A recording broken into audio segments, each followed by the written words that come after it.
வஞ்சி மாநகரம் பகுதி 18. கடம்பர் மரக்கலங்களில் திட்டமிட்டபடியும் எந்தெந்த திசைகளிலிருந்து எப்படி தாக்குவது என்று வகுத்து கொண்டபடியும் கொடுங்கல்லூர் படை வீரர்கள் படகுகளில் முன்னேறி கொண்டிருந்தார்கள். நல்ல வேளையாக கடம்பர்களின் கொள்ளை மரக்கலங்கள் எல்லாம் இன்னும் முன்னிருந்த இடத்திலேயே இருந்தன. எந்த மரக்கலமும் எண்ணிக்கையில் குறையவில்லை என்பது படைத்தலைவனுக்கு திருப்தி அளித்தது.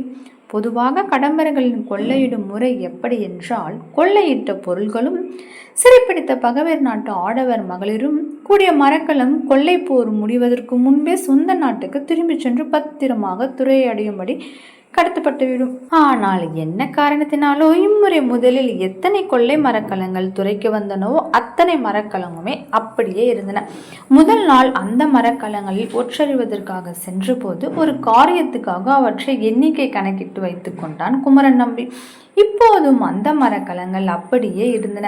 ஒருவேளை கடம்பர்கள் தங்களுடைய தோல்வியை பற்றி தாங்களே இன்னும் சரியாக அறியவில்லையோ என்று தோன்றியது படைத்தலைவனுக்கு. அவர்கள் எந்த வினாடியிலும் தங்கள் கொள்ளை மரக்கலங்களோடு திரும்பி ஓடலாம் என்ற கருத்தில்தான் தன்னுடைய வீரர்களையும் படகுகளையும் வில்லம்புகளோடும் வேறு பல மரக்கலங்களோடும் கடம்பர் கலங்களில் 4 புறமும் அழைக்குமாறு வகுத்து கொண்டு முன்னேறினான் அவன்.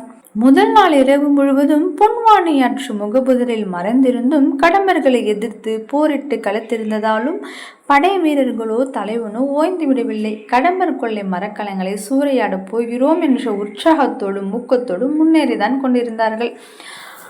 அருகில் நெருங்குகிற வரை கடம்பர் மரக்கலங்கள் அமைதியாய் இருந்தன. சுற்றி வளைத்து கொண்டதும் கடம்பர்களும் ஒன்று சேர்ந்து தம் மரக்கலங்களின் மேல் தளங்களில் வில்லம்புகளோடும் தோன்றினார்கள்.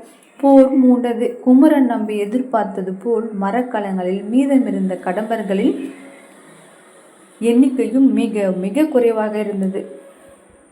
ஆயினும் மிக குறைந்த எண்ணிக்கை உடையவர்களாக இருந்தும் அந்த கடம்பர்கள் கடுமையாகவும் உறுதியாகவும் எதிர்த்து தாக்கினார்கள். போர் சிறிது நேரம் நீடித்தது. முடிவில் கடற்கொள்ளைக்காரர்களால் எதிர்த்து நிற்க முடியாமல் போகவே அவர்கள் தங்கள் மரக்கலங்களில் ஓடி ஒளிந்தார்கள். இதுதான் சமயம் என்று புறத்தே அந்த மரக்கலங்களை வளைத்து முற்றுகை நீக்கவோ தளர்த்தவோ செய்யாமல் அப்படியே நீடிக்க விட்டு தானும் சிலர் தேர்ந்தெடுத்த வீரர்களுமாக ஒவ்வொரு மரக்கலத்தையும் சோதனையிட்டு பார்ப்பதற்காக புறப்பட்டான் குமரன். அவன் சென்ற முதல் மரக்கலத்திலேயே முற்றிலும் எதிர்பார்த்திராத உதவி ஒன்று அவனுக்கு கிட்டியது. அவனால் முன்பு அனுப்பப்பட்டிருந்த செவிட்டன் ஒற்றன் ஒருவன் அந்த மரக்கலத்தின் பாய்மரத்தில் கட்டி போட சிறை வைக்கப்பட்டிருந்தான். அவனை விடுவித்து காப்பாற்றியதோடு மரக்கலங்கள் சோதனை இடுவதற்கும் உதவி செய்யுமாறு வேண்டினான் குமரன். முதலாக ஊமை வேடத்தை துறந்து முக மலர்ச்சியோடு படைத்தலைவனிடம் பேசத் தொடங்கினான் விடுவிக்கப்பட்ட வீரன். ஆந்தைக்கண்ணனுடைய மரக்கலத்தில் தான் அமுதவெளி சிறை வைக்கப்பட்டிருக்கலாம் என்ற சந்தேகம் இருந்தாலும் ஒவ்வொரு மரக்கலமாக சோதனையிடத் தொடங்கினான் அவன். அப்படி சோதனையிடத் தொடங்கிய போது சில மரக்கலங்களில் கீழ் அறைகளில் பதுங்கியிருந்த கடம்பர்கள் சிலர் சிறைப்பட்டனர். முதல் கொள்ளை மரக்கலத்தை அணுவாக சோதனையிட்டு முடித்ததும் குமரன் நம்பிக்கு ஒரு யோசனை தோன்றியது.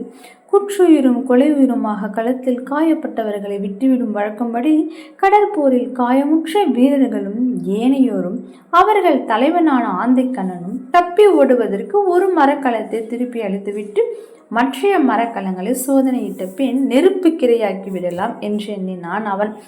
எல்லா மரக்கலங்களோடும் கடம்பர்களை தப்ப விட்டால் மறுமுறை மிக விரைவிலேயே அவர்கள் படையெடுத்து வருவார்கள் என்பது உறுதி. எல்லா கடம்பர்களையும் அவர்கள் தலைவனான ஆந்தைக்கண்ணன் உட்பட சிறைப்படுத்தி கொடுங்கல்லூர் படை கோட்டத்தில் கொண்டு போய் அடைப்பது என்பதும் சாத்தியமான காரியமே இல்லை. அப்படி செய்வது அரச தந்திரமும் ஆகாது. கடம்பர்களை கொடுங்கல்லூரில் அதிகமாக சிறை வைப்பது கொடுங்கல்லூர் நகரத்திற்கே பிற்காலத்தில் கெடுதலாக முடியக்கூடியது. கடலில் கொள்ளைக்கு போனவர்கள் திரும்பி வரவில்லை என்றால் அங்கங்கே 12,000 முன்னீர் பழந்தீவுகளில் இருக்கும் எல்லா கடம்பர்களும் ஒன்று கூடி பல 100 மரக்கலங்களில் கொடுங்கல்லூரை நோக்கி புறப்பட்டு விடுவார்கள். எனவே பெரு மன்னர் செங்குட்டவரும் கடம்பர்களை அவ்வப்போது அடைக்கு துரத்துவதுமே வழக்கமாய் ஒழிய கூண்டோடு சிறைப்பிடிப்பது வழக்கமில்லை.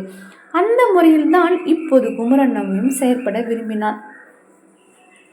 எனவே முதலில் சோதனை செய்து முடித்த மரக்கலத்தை அப்படியே ஆந்தைக்கண்ணன் முதியவர்களை தப்பி ஓடுவதற்கு கொடுத்து விடலாம் என்பது குமரன் நம்பியின் எண்ணமாய் இருந்தது. சிறைப்பட்ட கடம்பர்களையும் அவர்களுடைய தலைவனான ஆந்தை கண்ணனையும் இங்கு அழைத்து வாருங்கள் என்று தன் வீரர்களுக்கு அவன் கட்டளையிட்டான். ஆந்தை கண்ணன் கைகள் பிணிக்கப்பட்டு தன் எதிரே கொண்டு வரப்பட்ட போது, நீ கொடுங்கோளூரிலிருந்து சிறைப்பிடித்து கொண்டு வந்த இரத்தின வணிகர் மகள் அமுதவல்லியை எந்த கப்பலில் அடுத்து வைத்திருக்கிறாய் என்பதை மறைக்காமல் உடனே சொல்லிவிடுவது உனக்கும் நல்லது, எனக்கும் நல்லது என்று அவனை நோக்கி சீறினான் குமரன். இந்த வினாவை செவி மடுத்ததும் ஆந்தை கண்ணனின் உருண்டை விழிகளில் கனல் பறந்தது. என்ன உளறல் இது படைத்தலைவரே! கொடுங்கலூருக்குள் வருவதற்கு முன்பே எங்கள் கதி இப்படியாகிவிட்டது. நாங்களாவது இரத்தின வணிகர் மகளை சிறைப்பிடிப்பதாவது, நாங்கள் அல்லவா இப்போது உங்களிடம் சிறைப்பட்டு தவிக்கிறோம். அப்படி இருக்கும்போது படைத்தலைவர் கூறும் செய்திகள் புதுமையாக அல்லவா இருக்கின்றன என்று கொதிப்போடு கூறினான் அவன். ஆனாலும் குமரன் நம்பிக்கு அவன் கூறியதில் உடனே நம்பிக்கை உண்டாகவில்லை. மீண்டும் இறைந்து கூப்பாடு போட்டான். கடம்பர்கள் கொள்ளையடிப்பார்கள் என்றுதான் இதுவரை கேள்விப்பட்டிருந்தேன். இப்போது அவர்கள் பொய் சொல்வார்கள் என்றும் தெரிகிறது. கோழைகள் தான் பொய்கள் சொல்வார்கள். கடம்பர்கள் என்றுமே கோழைகளாக இருந்ததில்லை. உங்கள் கொடுங்கலூர் ரத்தின வணிகரின் விலை மதிப்பற்ற ரத்தினங்களையும் முத்துக்களையும் மணிகளையும் அவைகள் நிறைந்திருக்கும் வணிக கிடங்குகளையும் கொள்ளையடிக்கும் ஆசை எங்களுக்கு உண்டு. அதை நீங்களும் அறிவீர்கள், உலகமே அறியும். ஆனால் நீங்கள் ஏதோ புதுக்கதை அல்லவா சொல்கிறீர்கள். கொடுங்கோளூர் ரத்தின வணிகரின் மகளை நாங்கள் சிறைப்படுத்தி வந்திருப்பதாக நீங்கள் கூறுவது வினோதமாக அல்லவா இருக்கிறது. அப்படி ஒரு வணிகரின் மகளை சிறைப்பிடித்து எங்களுக்கு என்ன ஆக வேண்டும் என்று ஆந்தை கண்ணனும் பிடிவாதமாக மறுத்து கூறினான். அவன் வார்த்தைகளை நம்புவதை விட எல்லா மரக்கலங்களையும் சோதித்து பார்த்து விடுவதே நல்லதென்று ஆந்தை கண்ணனும் அவன் ஆட்களும் நின்று கொண்டிருந்த மரக்கலத்தை முதலிலேயே சோதனை செய்துவிட்ட காரணத்தால் வேறு மரக்கலங்களை குமரன் நம்பியும் அவன் ஆட்களும் சோதனையிட தொடங்கினார்கள்.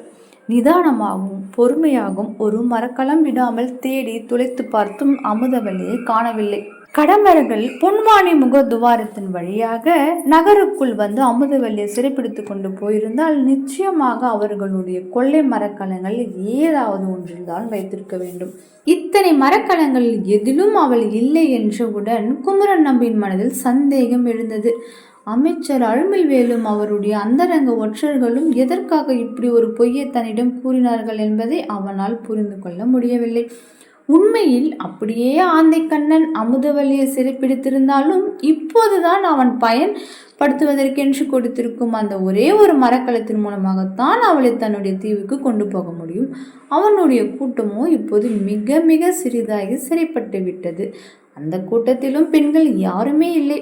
இருந்தாலும் அவர்களை குமரன் நம்பி அறியாமல் இப்போது ஆந்தை கண்ணனை திருப்பி அழைத்து செல்ல வாய்ப்பே இல்லை. எனவே ஏதோ ஒரு காரணத்திற்காக அமைச்சர் அழும்பில்வேலும் அவருடைய அந்தரங்க ஒற்றர்களும் தன்னிடம் உண்மையை மாற்றியோ திரித்தோ கூறியிருக்க வேண்டும் என்று குமரன் நம்பிக்கு தோன்றியது. குமரன் நம்பி ஆந்தை கண்ணனையும் அவனுடன் இருந்தவர்களையும் ஒரே ஒரு மரக்கலத்துடன் விட்டுவிட்டு ஏனைய மரக்கலங்களுக்கு தீ வைக்க ஏற்பாடு செய்தான். தீயும் வைக்கப்பட்டது. அதைவிட கடும் கோபத்தீயுடன் கொடுங்கலூருக்கு திரும்பினான். மறுநாள் அமைச்சர் அழும்பில் வேலைக்கான வேளாவிக்கும் மாளிகைக்கு சென்றான். அங்கு என்ன நடந்தது, அமுதவல்லியை கடத்தியவர்கள் அமைச்சரா என்ற கேள்விக்கு விடை பார்க்கலாம்.